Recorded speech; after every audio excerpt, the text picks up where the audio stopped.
Uzi's got the track record. He does. And OMG have been in this situation before, but will pop back into the game now. There we go. And Vici, Callista Vayne, their first two bans. Maokai Gragas over for OMG. So Gragas will be taken away in one sense here, banned off by OMG on the red side. But already that opens up quite a few new champions.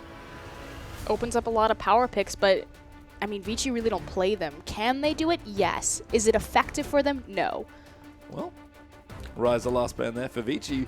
Because they don't play it. Respecting the power. It was banned against them by OMG in the last game. It's just a power pick to ban it, but even if you gave it to Dandy, not that Dandy can't play Rise, but again, that champion doesn't mean much to the identity of Vici, whereas Gragas and Sivir mean so much, empowering them to make quick decisions around the map and to set up team fights in advantageous favor. See if OMG make the adjustment and ban Sivir, or do they feel like there's another priority here? It is what? Lulu? He wants to play Ahri. All right. Well, that is a Lulu ban. That is the first pick Sivir for Vici Gaming. Froscoon is not surprised. If only you could all see at home the look that I just got. But as Vici Sivir, this is their game plan. They've shown it twice already. Give it to me, Cool. I know you want to play the assassin. I know you're handing your drink to your team. Well, he's got Nadefigo going. Loveland's going to be on the Rek'Sai. Aggressive first choices here. OMG, like you said, likely just go straight to comfort here. World 6 does play Echo, by the way, so they can take it here if they want. Yeah, I agree with that. I think it's probably the next best go-to, especially because Loveling took the early rotation on Rek'Sai. That would be ingenious for the Janna, because Gragas isn't available. I like that Pong is just flashing Diana all the time. I don't know why. Might be a pick that he plays. Elise is also still open, but maybe World 6 would rather have Echo. Apparently would. Locks that in instead. I don't think he has a competitive game on Elise, at least in the LPL. So probably not in your... No, before this patch, no one did but Spirit. Who knew? He's like, I can win on this. It'll be fun. MLXG did. Oh, that's true too. That guy's crazy though. And back in the LPL. Jungle, he played Jungle Hecarim today. He is crazy. 7 seconds left now for Vici, as that is the Janna pick for Mata, one of his best champions. Okay, so that's saying a lot about Mata. Gragas isn't available. What's important to Vici? The disengage. The ability to reset a team fight, to isolate it, to get a better footing on it. Sivir, we already talked about how important this champion is for Vici because it empowers you to rotate around the map, to siege, and more importantly, not to run at people, but to run away from them. And Echoes also kind of fits that bill. Not nearly as instantly aggressive as, say, Gragas, but will disengage as... Jesus. The bottom lane of OMG have woken up. Corky Annie just wants them dead. Win lane, win game. Yep, and that's OMG, honestly. They should just do that. That is their best strategy. I agree. Just standard lanes. Don't lane swap. Enough of that. You're not going to play a macro game and outmaneuver Vici Gaming. Just take the standard lanes. Take Lucian. Take Corky. Take Annie. And just run at them. Yeah, beat him in the lane phase. And Vici, as good as they are at playing with leads, they are about as good when playing from behind. Except in the opposite direction. So they advance in the opposite direction. They do. And it gets real bad. Yeah, when you're losing, that's not a good strategy. When you're winning, it's fine. Let's put that in the not good column. Vici, considering their last few picks. I'd love Shannon Azir here. I think that'd be really cool. Oh, look. Split push map pressure. Yep. Do you think Shin's going to be used to protect Xuan? Yes. Or do you think it's going to be used to split push? Oh, sorry. Maybe. Depends what trouble he gets in. As we do have Azir and Shen taken as the last few picks here for Vici. OMG, you can kind of see the cool arrow coming a mile away. But does he want to play it here? Is he going to pull the trigger on it? I mean, it's been pretty much 4 covered picks for OMG already. There's no other reason to ban Lulu other than you want to play an assassin. So Cool is playing an assassin. I say Ahri because it's by far his best champion. See if he connects on the Kassadin, though. Kassadin is often considered a soft counter matchup to champions like Azir and like Victor because they're very low mobile. Pulls trigger on Kassadin. Yep, does go for it. Bit more scaling, bit more late game. Kind of need to make up for a bit of Uzi's damage potentially. But if they can get going, Cool is really good at chasing people down. And that's what the OMG team here need. They're going to hit hard and hit often. At least that's the plan. Vici Gaming have foiled that plan twice now. Can they do it again in Game 3 and push themselves one stage further into the playoff bracket?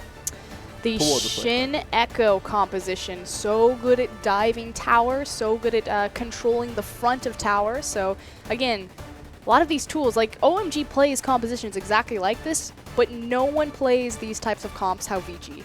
Yes, because Vici are a very special snowflake. And they play, honestly, like they play a very unique style of League of Legends. I really like it. I think we've had this series already. If OMG go back to 3-0 this game, we already have a good idea of how Vici play. And given the last 2 games, that's not what it's looking like. But if OMG want to stay on the train, it needs to start here. Dandy versus Going once again. Big tanks on the top side. Shen versus Na. In the jungle, it's going to be World 6 versus Loveling. World 6 has finally had his Gragas taken away from him, so he will be picking up that Echo versus Loveling's Rek'Sai. Yeah, Rek'Sai again for Loveling with the Gragas banned by OMG as Pwong back on Azir. But this is Cool's Kassadin. Can be tricky in the early game. The gloves have come off. Cool is looking for the assassin. And there's Chuan on Siva versus Uzi and the Corki. Pretty good matchup as far as the lane goes. Marta on Jana versus Sans Annie. So again, OMG probably look for standard lanes, go crazy, play aggressive, get kills, get Loveling into those lanes ganking. Then OMG know how to play from that spot, I can tell you that much. If OMG can get fights, they can win games. If Vici can continue to dance away from them, they may take the series. Well, we'll see if Vici can do that. If OMG going to answer 1 game back, we'll get onto the rift for game number 3.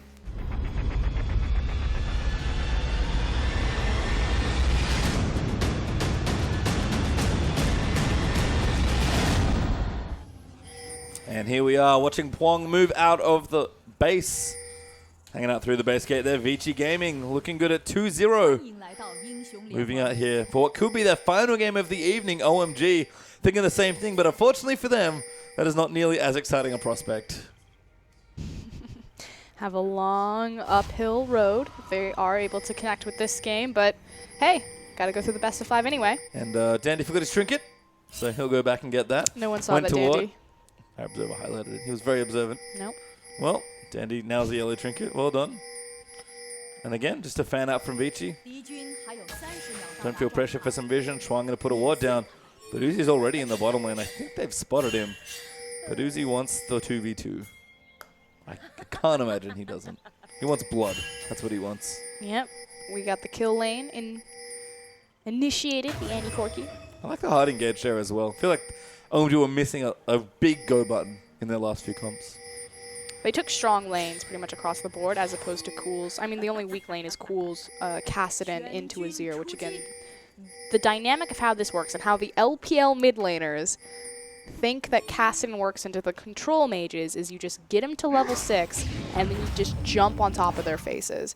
Now Azir, a bit safer than Victor, which is typically what we see the Kassadin picked into because he's able to dash away back to safety. Again, 5.14, he won't have the knockup available. But the Azir's Emperor's Divide doesn't mean as much to a Kassadin. We can quickly whiff walk around it. So it's about being able to beat that terrain control, jumping onto the control mage, putting out your burst damage. Just have to get to that point. See if Loveling or Mata coming into pressure actually. Smart stuff here. Smite is down, but they'll run him away. Waste a bit of Going's time more than anything else. But they will get the blue buff safely. Did also take a big chunk out of his health, whereas Dandy is in the top lane. Probably pressuring that wave pretty far forward, though. Yep. With Mata showing himself on the blue buff, it does leave San and Uzi to step forward and to really punish Schwinn off the creep wave. Feels like Vici might have thought a lane swap was happening, but Mata going to pressure will keep them a bit behind here, but they'll catch up relatively quickly. But OMG and San, they will be very hungry for a level 2 all-in. It's really just very easy for Jana to walk in, peek her head, and with shield especially, and kind of figure out where leveling is starting. That's been the catalyst to a lot of these victories for Vici, is that they're so good at keeping tabs on leveling and making sure that his impact is minimized. Cool here as well. You can see mid lane missed that minion. Struggling a bit already here. Bad insult to injury, missed that as well. As Schwan barely dodges that phosphorus bomb. World 6 going to team up for a gank here. This is nice and early. Loveling's already come in though. You can see why, as Pwong does a good amount of trade damage. I'm not quite sure what Loveling's thinking ganking this lane right now. He doesn't have any kill pressure, but World here we go. 6 flashes in, forcing the flash from Cool. Someone to trade there certainly favors the jungler. And again, you can gank the lane to alleviate pressure for your Kassadin, but you can't go that deep. Until he's level 6, he does not have kill pressure on the control mages. Yep. And Pwong, who's seen from Azir all series long, just got such good early game damage. No, go. Top lane now. Go in Dandy. Just hanging out. See seeing what can happen here. Gogoing's definitely been a strong now player all year long. Curious to see how he does there. Was his most played champion in spring 2004 or 2015, 14? 15. Probably a little bit of crossover there. Zuzi and Sen continue to play forward as well. There that World 6 was in the mid lane. Probably not coming to gank just yet. But going to have to dodge any sort of gank. The longer they can play like this aggressively though, the happier the bottom lane will be. I know, think about the first time that we had standard lanes, just how the map looked. Vici were the ones that were really far pushed forward on OMG, but, you know, taking the strong laning champion like Corki, who's not, you know, the most impressive laning champion, but once he's level 4 with his upgraded phosphorus bomb, that's the big power spike, and then the secondary one comes at level 6 when he has his rockets. Surprisingly good against Sivir as well, for that exact reason. Yep, to trigger her spell shield and make sure you get some free damage. Kind of the same thing with Lucian against Sivir. Yep. What OMG do here? Uzi will contest you for pretty much every single creep. That's why he's so devastating. But they're backing up because they don't really have any vision of Azir. He's playing off to the side, so that's why you see suddenly Schwan and Mata able to step forward and take this CS because Azir is sitting in river. I think he's taking Scuttlecraft. Yeah, no, he's just setting a ward. Yep, just a ward. Does see the crab go by. You can see the pings, OMG. I like that they're playing a bit more carefully. Certainly got caught out a few times in the first 2 games. So play aggressive, play your style, but don't get yourself killed for it. It's also just little things like this. The fact that between waves, Huang is walking out into the river, just into vision, and Kassadin, because he's still only level 5, can't check. It just completely alleviates pressure on that side of the map without Huang really needing to do anything. He doesn't have to walk down there and gank. It's just the threat that he can. And the early pink ward as well can provide some nice vision as we look around the other lanes. Jungle items completed. They're farming up safely. No early pressures come just yet, apart from the shenanigans in mid lane. And Huang's actually going back. Double Dorans now. They're going to be even stronger into that Kassadin as well. 6 finds Loveling. Can defend that pink ward. Does get the stun. Slow down there as well to proc the passive. Timewinter rides out. Tunnels away to safely, but World 6 successfully defends the ward. Yeah, pretty much half health. I mean, because he has control over the mid lane, he is going to go ahead and step forward and level into jungle and place a deep ward. And opens up space on the bottom side now. You can see Uzi and San forced to play back, because that's a really clever gank path, but it'll just force them off instead, as he does get the pink ward for his trouble. Yeah, not going to go ahead and flash commit on that. Would have been a little overzealous. Likewise, doesn't have the cooldown available. Could have gone deep. Side's not super. You're going to walk through the tower. It's not really the Vici gaming way, as it turns out. As OMG are trying to get this jungler out of their bottom lane. But look at all this space. They didn't need very much. But the space has been built up, and the pressure and momentum has been taken away from Uzi, from Pong stepping into the river between waves, and from World 6 pressuring Loveling. So Vici doing a great job slowing down OMG's lane phase by just effectively standing in fog of war. You can see Cool struggling early on in the matchup, sort of as expected. Kassadin, like you mentioned, does need to get 6s, hit it now, but Double Dorans versus Ruby Crystal, not a particularly fair fight. Double Dorans when you don't want to win, or when you don't want to lose a lane ever. Yep. One right here. Cool, just going to get the CS that he can. This is the real problem for me, the early part of the matchup, is getting harassed while trying to CS. Well, the big problem also is how the backs were staggered, because Leveling got caught out and Pong, he had to step forward to protect Leveling, but hold on, World top 6 lane. here to go going. That's a great parallel convergence placement. Does get the stun down slow there as well. Meganar is there, scoops him out and is forced to flash. Wow, Dandy got creep blocked so hard right there. He was trying to just casually walk up to follow Gogoing's flash with a taunt of his own or chain the CC, but the minions, Minions the real hero there. The minions did not decree it, and First Blood will be held for now. But a really strong gank from World 6. His presence has been great early on this Echo. And Vici, like we've seen, don't need much of a push in their lanes to keep things or get things going. I haven't seen minions do that much work in a long time. And he's not happy about it. It's down the bottom side. All in's coming.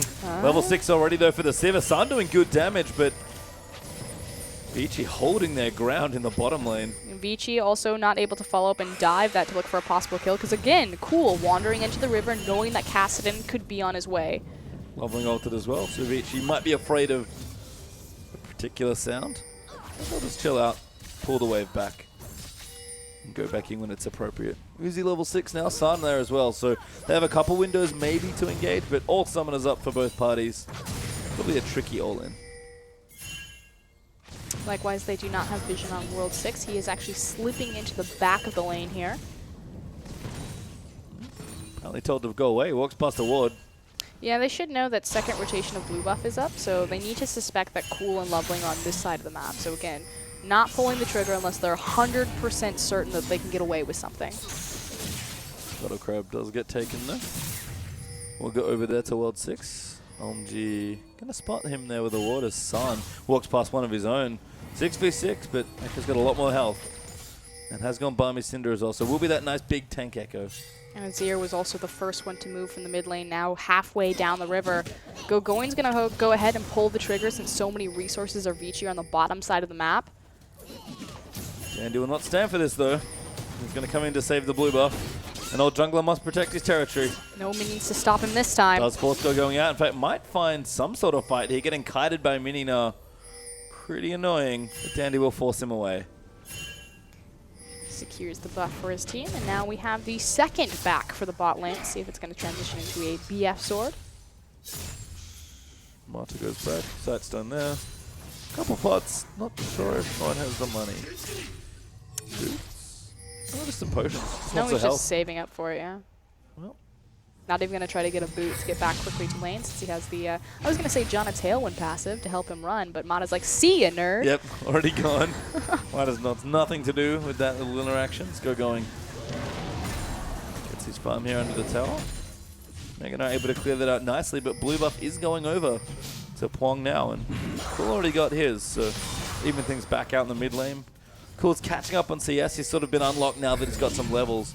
But it's really just a matter of can OMG find that early win, get that first blood, and find some momentum. All they need is an initial skirmish and for Kassadin to pick up one of these kills and get that snowball rolling. So watch for Cool. He needs to itemize that Rod of Ages before 15 minutes if he's going to have a good power spike for the Roa to be stacked up.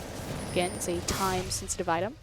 Yeah, down the bottom as well, you can see tower's actually pretty low on the bottom half for OMG. Toronto might have doing a good job of just pushing the minion wave and leaving. And it's funny as well, because I feel like this particular bottom lane is the quintessential Vici bottom lane. It's the non-interactive, get away from me, I don't want to fight you lane. Yeah. Yep. But comes with good peel power, good disengage, and heavy rotation. Makes sense. There's a reason Vici play it, that's for sure. Although, Schwan, a little bit too close. He wants blood. Oh. Sand should have pulled the trigger right there. It was a really nice tornado disengage from Mata because he had used the spell shield to try to compensate from some of the damage on Uzi. So there was a window of opportunity to find the stun on Sivir, but again, the tornado.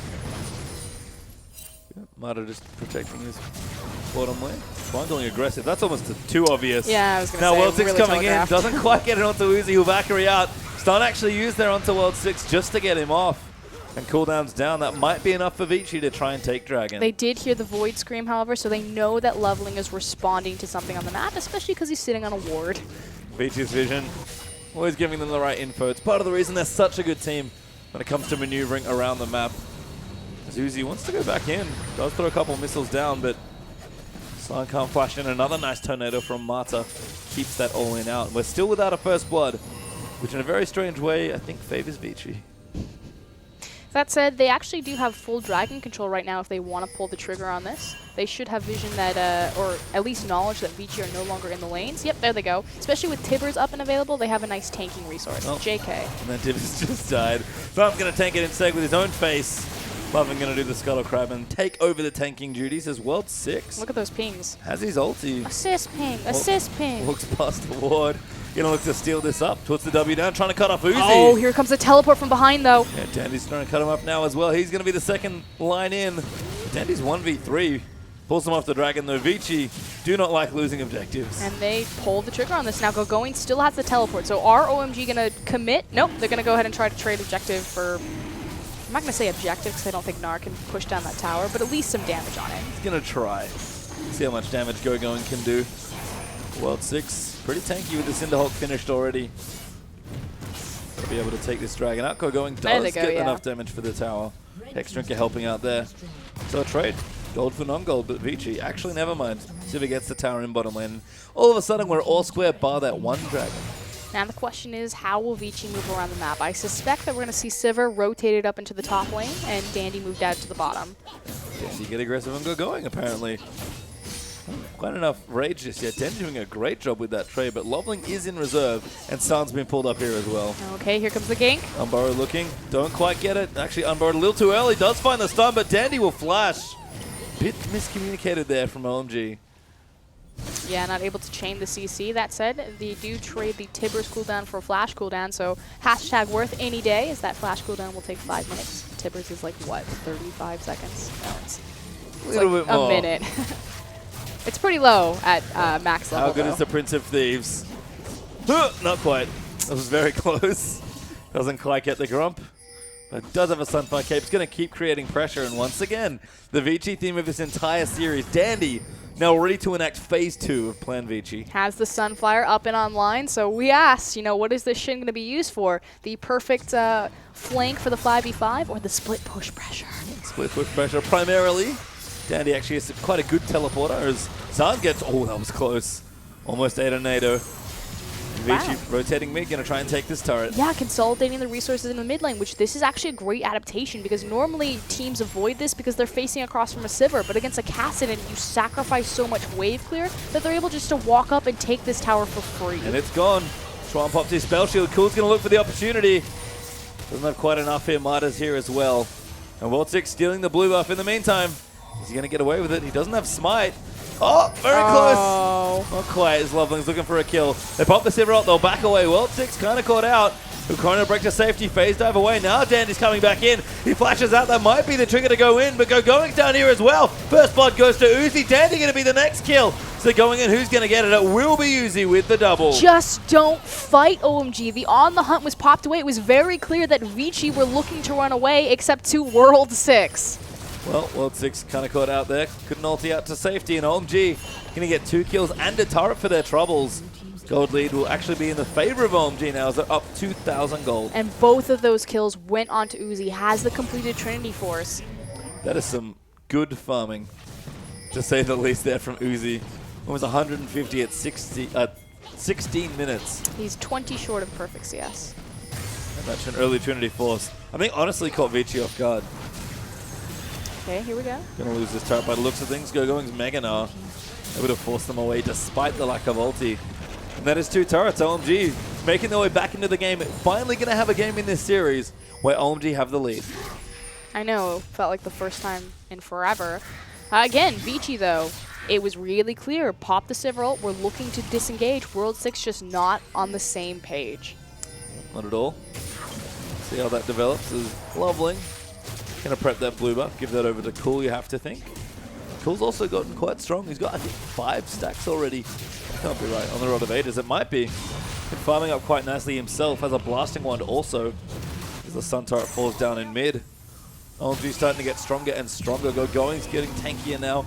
Uzi's got to build Water Cutlass, and it's an Abyssal second for Cool. Very aggressive item choice for the mid laner. And I actually really like the Abyssal. We've talked about this multiple times. Just it's in a very healthy spot in general. But likewise, you have so much magic damage coming out of multiple compositions throughout the LPLs, particularly when your AD carry is that quirky, because it's going to empower his shred on the W. Bit of extra magic damage.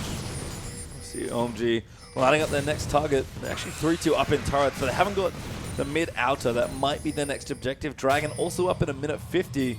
And Cool's level 11. OMG are quite strong at this stage. And like we said, it's a very different game. And look at Cool. His natural habitat, hunting for someone in the side lane. Has to play these assassins. I'm glad that Cool finally went back to his roots for their last chance to stay in this series. See how much work he can get done now. He's in a really good spot. There's a good spell shield also out from Chuang, going to deny some of that damage. Major buffs on the way though, Dragon up in a minute 25. Speaking of natural habitats, OMG standing to the side of a tower looking for a dive. Yep, and Dandy in the top lane, split pushing on Shen. As the rest of Vici wave clear in the mid lane. Seems like everyone's in their favorite spots right now. But OMG do have a lead finally, and they're pressuring as Vici are the ones that actually have to repel OMG, and not the other way around this time. Sun as well off to the side, but probably not going to go in 1v4. But even Loveling, oh, that actually might be a bad spot. Thomas his way to safety. He'll be okay. They can't decide if they want to dive, pull the trigger, or just sit back and poke on these towers again, trying to siege into the wave clear of not only Azir, but also Sivir. That's the one thing OMG really sacrificed in their composition is their creep control. I think it's part of the reason why they moved Cool to the bottom lane. Yep. The most mobile champion in the longest lane with the Rift Walk. Likewise, the assassination potential. So if he pushes forward, he can pretty much assassinate majority of members on Vinci's team. Probably everyone but Dandy at this point in the game. And Dragon up soon. Vinci don't have to get it. 15 seconds away. Baron might be the more pertinent objective, but OMG. At 19 minutes? Playing the pressure game. Look, not right now. But like, probably something they're thinking about more. I mean, if you give away 2, the issue is you can't trade 3rd for Baron. Yeah. I don't know. Vici just doing their thing. Vici's thing is not nearly as good when they're behind. Look at Cool. Found World 6. Tibbers down as well. Chrono Break not there. Too much CC as Uzi gets his 3rd kill of the game. And this will mean the free Dragon for OMG. So again, we talked about this. Vici are one of the most punishing teams when they're playing from ahead, but from behind, they have an awful track record. They just fall apart at the seams because, again, they cannot fight you back into the game. And they've had a couple of games where they've been able to do it with this particular roster, but they are few and far between. As look at Uzi. Killer instinct there. As he's talking to his team. He is real far ahead. In fact, he has the only 3 kills in this entire game. Well, the question always was, who's going to step up and be the true leader of OMG? We talked about how too many cooks in the kitchen. Every single member but Cool wanted to be a shot caller. If you think back to Starhorn Royal Club, the team that made it twice to the World Championship Finals, who was the shot caller of that team? It was Uzi. So he does now. He's on Corki at least. It was dictating the people that die. With the Blade of the Ruin King almost up. Abyssal done for Cool now as well. And a Fade also for going for the aggressive, more split pushing oriented choice there. Okay. Might be trying to stop Dandy in the top lane. He's back in the bottom lane now. Doing the same thing, split pushing. Schwan though can't push too far up, especially with Kassadin on the prowl. But OMG got that Dragon sort of re-establishing control. Looks like they're shifting power to the top half now.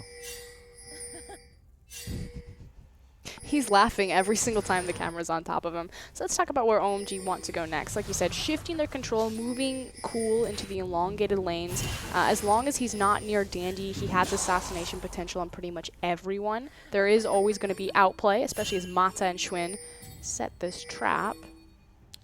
Might just be for vision, because I can't see the rest of OMG. Oh, Mata's assist pinging. Trying to coordinate this. Needs one more maybe. With Dandy's the ping ult ready, wheel. I guess. Yeah, and likewise, Dandy has walked into Fog of War, so he can't be cancelled. Here they go, pulling the collapse. Going in onto Cool. Ulti's down there for Schwan, but insta-teleport from going! Scoops him up already! Schwan's going to be the target, but World 6 will join in as well. Cool barely survives getting stunned, but a great disengage ult wow. as Uzi just goes deep and gets the first kill. Sun will get the next. A double actually for the Annie as Dandy now going to die as well, and OMG collapsed beautifully. And Uzi wasn't even in the team fight, but that was classic OMG. The 4 members, San, Loveling, Going, and Cool, collapsing from every single angle. Uzi's like, hey guys, want to do a Baron? Yeah, and they're like, sure, we'll do Baron. Pretty easy call for them to make. World 6 is alive and ready to steal. Does pop the W in Cool, spotted him. San's going to track him down. Does have to Chrono Break now. Might be too much stun. San takes a lot of damage from that ulti. But he's out of the Baron pit. That's all that matters. He looks to die. Cool gets the kill. OMG get the Baron, and the dream is still alive. There is still breath left in this team as OMG finally get their win conditions. Put Cool on an assassin. Give them standard lanes. Uzi ran away with lane phase. They find a team fight. They collapse. They take the lead. Yeah, and all that early aggression. 8-0 OMG. This is the scoreline we expect from this team. And they are insanely far ahead. Almost 9,000 gold up at 23 minutes. But look at how polarizing all of these games have been. You know, when Vici are in command, it's in total command as they run away. Same thing with OMG. But just the way that these two teams do it is so different. The specialists, just in their own different way. Right now, it is all OMG in this particular game. Loveling, jet skis back to the jungle, but his round 2 and Zoman finished up already. Cool's working on a Zhonya's. That'll be finished quite quickly here. And Vici, what answer do you have to this? They have to team fight. They need to find a great team fight, or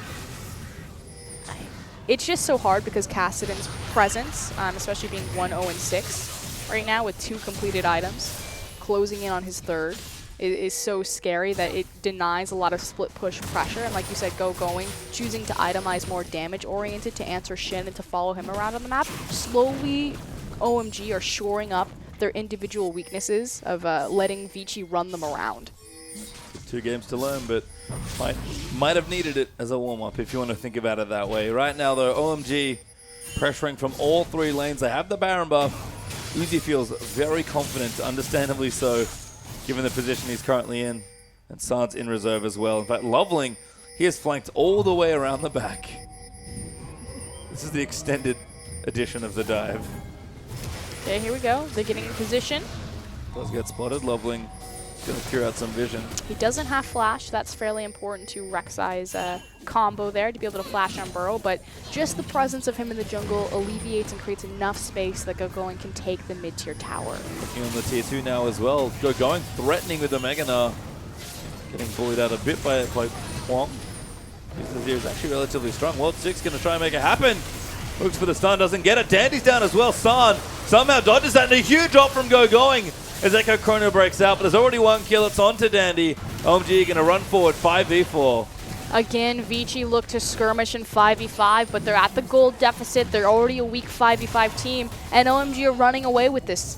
And I have to say, credit that actually tried to pick a fight there, but you're right, OMG too far ahead at this stage. They're going to knock down the base. Mata gets stunned. He's going to die to Uzi in literally a spell. Chuang going to die there as well as Uzi gets a double. Huang now in trouble. He's going to be the next one to fall as Going tags him. And OMG have broken the base, and this game looks to be going OMG. And best of 5 is such a different animal than the standard season, as Vici will surrender. OMG breathing life back into the series. They grab the lifeline. Yeah, the shortest game in the series, I believe. 25.5 minutes in, and OMG bring it back for a game. They need to do it 2 more times.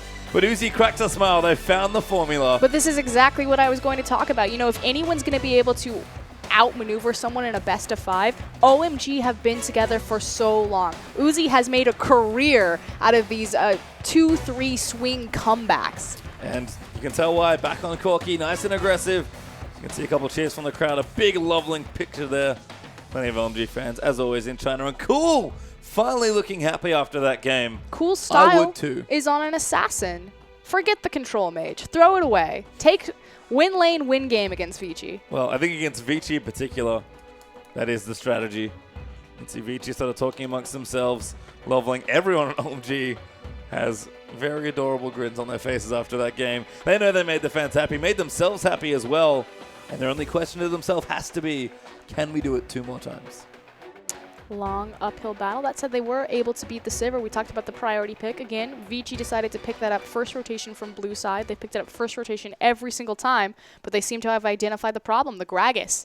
Take it away, put Mata on a disengaged champion versus a playmaking champion. And looking good there. But you can see OMG take 1 game, but it's a long battle to try and take this best of 5. Don't go too far away. Game number 4 between Vici and OMG is coming right up.